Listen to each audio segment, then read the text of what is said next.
Hello guys, আলগা variety মে channel রূপালী dot Ganesh. কেমন আছো সবাই? আশা করছি খুব ভালো আছো। আমিও খুব ভালো আছি। সবাইকে গুড মর্নিং। আজকে অনেক সকাল সকাল উঠেছি, প্রায় 6:30 7টার দিকে ঘুম থেকে উঠেছি। উঠে এই যে দেখতে পাচ্ছ এখানে হলো স্নান করে নিয়েছি, যেহেতু লাস্ট অম্বুবাচী, তো তাই আর কি অম্বুবাচীর জন্য আর কি এখানে তাড়াতাড়ি ঘুম থেকে উঠেছি। আর উঠে আমি আম দুধ একটু খেয়ে নিচ্ছিলাম, খেয়ে এই যে বাবুকে একটু খাইয়ে দিচ্ছিলাম। তো আমার এই যে বাবুকে একটু দুধ দিয়ে দিলাম হাতে, আর আমি একটু খেলাম। তবে দুধটা খেতে ভীষণ স্বাদ লাগছে, ভীষণ ভালো লাগছিল স্বাদ। তো যাই হোক, এখানে যেহেতু আগে দেখতাম আমার মা করতো এরকম, তো তাই আমিও করলাম। যেহেতু মার কাছ থেকে সব কিছু শেখা, তো মা ছাড়া আর কে শেখাবে? এখানে তো আমার সংসার, নিজস্ব একা সংসার, তাই আর কি। তো যাই হোক, তোমরা দেখো আমি কিন্তু চা বানিয়ে নিচ্ছি। তো চাটা আগে ঝটপট করে চাটা বানিয়ে চাটা খেয়ে নিব, আর কারোর লোক অপেক্ষা করতে পারবো না। আগে নিজেরটা, তারপরে এদিকে ম্যাগিটা সিদ্ধ করেছি। আমার ছেলে একটু ক্যামেরাটারে একটু লড়াচড়া করে নিচ্ছে। তারপর যাই হোক, ম্যাগিটা হয়ে গেল। তারপর ওখানে এখানে আলু টালু যেগুলো কেটে নিয়েছিলাম সেগুলোর আর কি করছিলাম। আর এখানে চা বানিয়ে রেখে দিয়েছি। চা খাওয়ার সময় পাচ্ছিলাম না, যে ম্যাগি বসায়ে তারপরে চা খাবো, তো তার জন্য আর কি। তো এইভাবে আগে আমি এগুলো সব টেজগুলো কেটে নিচ্ছিলাম, কেটে ভালো করে আর কি করছিলাম, একটু লাড়াচাড়া করে দিব। তো মানে পেঁয়াজগুলো কাটলে আর কি আলু দিয়ে একবার ভাজি দিয়ে তারপরে দিয়ে একবার বসানো যায়, সেইভাবে আর কি। তো তাই আর কি তেল দিয়ে দিলাম ভালো করে ভাজা সাজার জন্য। আমি একটু জল খেলাম, অনেকটা তৃষ্ণা পেয়েছিল জল। তারপরে পেঁয়াজ এখানে ভাজানি বসিয়ে দিয়ে তারপরে আমি চা খাচ্ছিলাম একা হাতে, বুঝতেই পারছো, একা হাতে সংসার। বাবুকে বলছিলাম তুমি পড়তে বসো, আর আমি আমার কাজগুলো সেরে তারপর আলুগুলো ধুয়ে দিয়ে তারপরে এই যে এখানে কাজ করছিলাম। তো যাই হোক, এখানে আমি করছিলাম, আলুগুলো বেশভাবে ভালো করে ভাজি করে নিচ্ছিলাম। তো এই যে হলুদ যেগুলো মানে আর কি প্রয়োজনীয় যেগুলো দরকার সেগুলো দিয়ে দিচ্ছিলাম। সকালে একটু ভারী একটু ব্রেকফাস্ট হয়ে গেলে আর কিচ্ছু লাগে না। তো সকালে ভাতটা না খেলে হয়, আর একটু দেরি করে ভাত খেলেও হয়। তো আমরা লাগে না ভাত খেতে, তো তাদের তো খিদে লাগবে, যেহেতু ছোটো মানুষ বাড়িতে আসে, বুঝতেই পারছো, একটু তো ওইটা বায়না করবে আমার কাছে। তো আমার ছেলে মেয়ে ঠাকুর আশীর্বাদে এত বায়না করে না, কিন্তু এখন ছেলে তো মোটামুটি একটু বায়না করে, কিন্তু মেয়ে তখন শিখেছে না বায়না করা।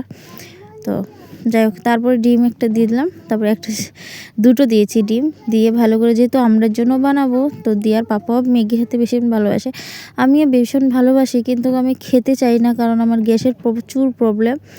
তাই আর কি গ্যাসের জন্য আর আমি খেতে পারি না, অনেক কিছু চাইলেও খেতে পারি না, আর না চাইলে তো আরোই খেতে পারি না। এরকমই মাছ মাংস আগে অনেক খেতে ভালোবাসতাম, কিন্তু আর খাই না এখন। তো যাই হোক, আর আমার ছেলে এখানে ক্যামেরাটা এনে নাকে নিজে নিজে ডান্স করছিল। গাইস, কেমন লাগছে তোমরা একটু বলো। নিজে নিজে ডান্স করছে, আমার এত হাসি পাচ্ছিল ডান্সটা দেখে। তো অবশ্যই আমি ডান্সটা তোমার সাথে শেয়ার করে দিব, কিসের জন্য এরকম ডান্স করছিল। এই ভূতের মতন ডান্সগুলো দেখে আমি পাগল হয়ে গিয়েছিলাম ভিডিওতে দেখে। তো একা একা এইভাবে ডান্স করছিল। তো যাই হোক, এখানে আবার ডান্সের জন্য আবার এখানে ক্যামেরাটা, আমি বলছিলাম ক্যামেরাটা কিনে নিয়ে, তারপরে আমি ম্যাগি নিয়ে আসছিলাম। ম্যাগি নিয়ে এসে তারপরে এই যে খাচ্ছি। তো আমরা এই যে, আমার তো ভীষণ ভালো লাগে, তো আমি খেয়ে নিচ্ছিলাম। তো ভাবছিলাম গ্যাস যদি হয় কী করব। এদিকে আমার সোনামা উঠে পড়ছিল, তো বাবু এখানে যাচ্ছিলো সোনামাকে ধরার জন্য। তো বলছিলাম সোনামাকে ধরতে লাগবো না, এমনি উঠবে। তো আমি এই যে মোনাকে ওঠার জন্য একদম ডাকছিলাম। তো যাই হোক, এখানে করার পর তারপর এই যে আমি বাসন ধুতে চলে আসলাম। গাইস, আর পায়ে দেখেছো কত আলতা লাগিয়েছি, খুব মজা লাগে আলতা লাগাতে। আমার এমনি আলতাটা ভীষণ ভালোবাসি আমি লাগাতে, এটা আমার বিয়ের আগ থেকে। আমি সাজগোজটা ভীষণ ভালোবাসি, কিন্তু সাজতে এখন সময় পাই না। যখন সময় পেয়েছিলাম তখন জিনিস পাইনি অত।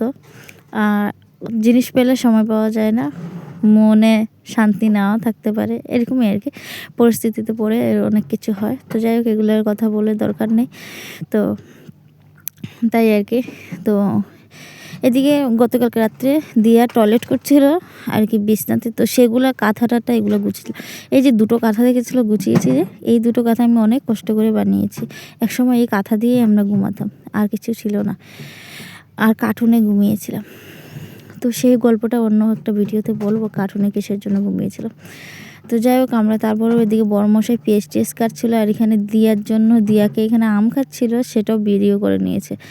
তো যাই হোক এখানে পরে সন্ধ্যা হয়ে গেল, সন্ধ্যার সময় না, এটা সকালবেলায় বাবু কাঁদছিল মামার বাড়িতে যাওয়ার জন্য। আমরা মামার বাড়িতে আমি এখন যাব না, তো তাই আর কি মামার বাড়িতে যাওয়ার জন্য অত কাঁদছিল, কিন্তু কান্না আমি দিব না, তো তার জন্য মামার বাড়িতে না কান্না করতে না বলছিলাম। তারপরে এদিকে এসে ডাল আলু সিদ্ধ এগুলো রান্না করেছি, সেটা তোমাদের সাথে শেয়ার করলাম। দুপুরের আজকে মেনুটা এরকমই।